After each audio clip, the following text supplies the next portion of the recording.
Cette semaine, on est au quartier des Pyramides à Évry, un quartier qui a connu des heures sombres. Depuis plusieurs années, des jeunes d'ici nourrissent une rivalité avec des quartiers aux alentours et plusieurs y ont perdu la vie. Le studio Bunker est né dans ce contexte de violence. Un objectif, sortir les petits de la rue, et un outil, un studio de musique créé par et pour les habitants. Mobs, viens on la refait. Vas-y, c'est parti. J'ai pas pensé à ma vie, que dalle dans la ligne de mire. J'ai foncé dans le mur, j'ai pas pensé à l'avenir, ouais. Ouais, je suis dans le dur et c'est pas prêt de se finir. Sur mon parcours des ratures, le ciel pour nous réunir. Et je repense à toi, tard le soir tu me parles. J'entends des voix, est-ce toi ou Marie-Jeanne? Je perds la tête et la notion du time. Ouais, t'étais high, hier on était dans le bail, ouais. Sans rancune, de toute façon on n'est pas si proche. Pas décrocher la lune, je t'emmènerai vers l'avenue Foch.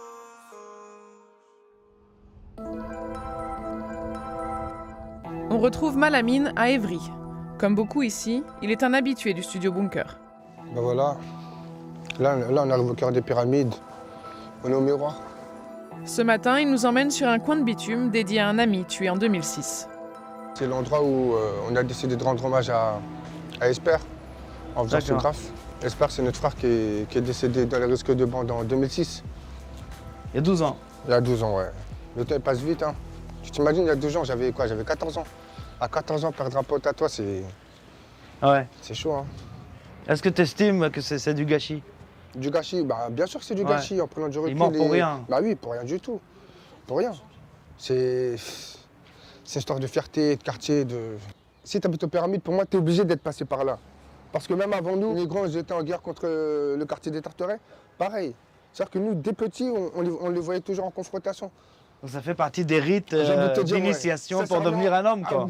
Pas pour devenir un homme, mais quand tu habites dans un quartier, tu vois toujours de la confrontation. C'est comme ça, il y avait soit le foot, soit on allait au centre commercial. Si on allait au foot, ça allait, ça se passait, mais quand on allait au centre commercial, on croisait tout le monde. Et paf, ça fait des chocs à pic. Ça fait des chocs à pic. Des gros chocs à pic. Hein. Et là, tu penses que la situation par rapport à ce que tu as connu, toi, elle est pire non, ou mieux? Non, elle est mieux. Elle est mieux? Ouais, elle est mieux. Là, aujourd'hui, les jeunes, ils sont gentils, là. Après, j'ai envie de te dire, peut-être c'est aussi à cause des caméras qu'il y a. Parce qu'il y a trop de caméras maintenant implantées dans la ville. Hein. Et donc les gens, ils ont peur d'être filmés. Les gens ont peur, bah oui. Ouais. Les gens, ils ont peur. Est-ce qu'il y a des raisons qui mènent aux confrontations entre les jeunes? Bah, nous, contrairement aux autres villes ou autres quartiers, ça n'a jamais été pour le business ou quoi que ce soit. C'était toujours pour des futilités. On est les plus chauds, qu'est-ce qu'il y a? Tu vois, c'est toujours une histoire de fierté. Alors qu'en vrai, derrière tout ça, on ne gagnait rien du tout. Malamine, alias Malasson, a rappé pendant près de 10 ans. Ses 2 albums, il les doit au studio Bunker. Plus tu passais du temps au bunker et moi, tu étais dehors. Moi, tu allais dehors. C'est le but de ce bunker. Bah, c'était le but. Ouais, c'était le but. Qu'est-ce qui t'ont amené que toi, tu n'aurais pas eu de toi-même? L'envie. L'envie de réussir. C'était les grands frères, en fait. C'était les grands frères. Ils nous accompagnaient, que ce soit les clips, les musiques, les instrus, toutes les choses qui sont difficiles à accéder quand on était plus jeune, ben, ils nous accompagnaient surtout. Grâce à eux, j'ai sorti 2 CD à la Fnac. J'ai fait la fête de la musique à Évry devant plus de 17 000 personnes. Et franchement, on leur doit tout. Le bunker est ouvert en 2008 par Sico et Mops, 2 ingénieurs du son bénévoles. L'idée, permettre à tous les adhérents de faire de la musique à moindre coût. Ils retapent un petit local sinistré. C'est un local pour les motos, un local de vélo, tout ça. Et pourquoi il y a eu cette urgence à un moment de créer ce studio? On était délaissés. Quand tu passes sur une place où il y a plus de 300 enfants qui jouent au foot et à la bagarre, on était obligé d'ouvrir une autre branche. Et nous, vu qu'on est un peu musiciens dans l'âme, on les a fait adhérer à notre passion et c'est devenu comme un sport aujourd'hui. Aux Pyramides, il n'y a pas un jeune qui ne sait pas rapper, quoi. Votre but aujourd'hui, c'est d'accompagner des jeunes jusqu'à la célébrité, la réussite, ou finalement, c'est plutôt d'accompagner les jeunes ici? C'est déjà qu'ils kiffent leur passion déjà. Si tu aimes faire de la musique, viens faire un peu de la musique. La reconnaissance, si elle est là, elle est là, elle n'est pas là, elle n'est pas là, c'est pas grave. Quand on voit le bunker, là, c'est quelque chose que tu aurais voulu avoir un peu plus jeune? Bien sûr. On était un peu trop turbulents. Et moi, je sais que quand je rentrais en cabine, au moins, je pouvais balancer ma rage. Ça canalise. Après, ça ne veut pas dire que ça va régler les problèmes, hein. Mais au moins dans la tête, un peu exutoire. Parmi les membres du bunker, certains ont percé. Le disque d'or de Niska, rappeur aux centaines de millions de ventes, en témoigne modestement.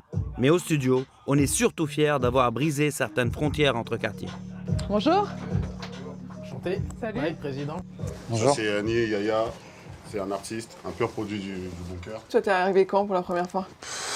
J'avais 17, 18 ans. Et Là, qu'est-ce que t'as appris ici? les choses de la vie, les choses simples de la vie. Le respect, le travail. Tu viens des Pyramides? Non, je suis pas de ce quartier, moi. Ici, à aucun moment, on m'a dit d'où tu viens. Enfin, à aucun moment, on m'a jugé, en fait. On m'a toujours encouragé à avoir ce bon mot, de dire fais attention, fais pas ça, il y a autre chose à faire. Travailler dans la musique, ça fait faire autre chose.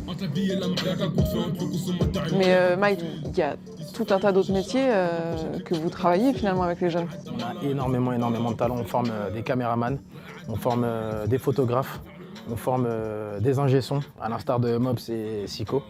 On forme vraiment de tout. Et ce qu'il disait, c'est l'envie des enfants, c'est l'envie des jeunes d'apprendre. C'est de la transmission de savoir. Et ce qu'on fait, c'est ça. On les forme du mieux qu'on peut. Et demander où j'étais. Et maintenant tu lâches à les embêter. Peu clou, pousse-moi ça et ça, qui finira par péter.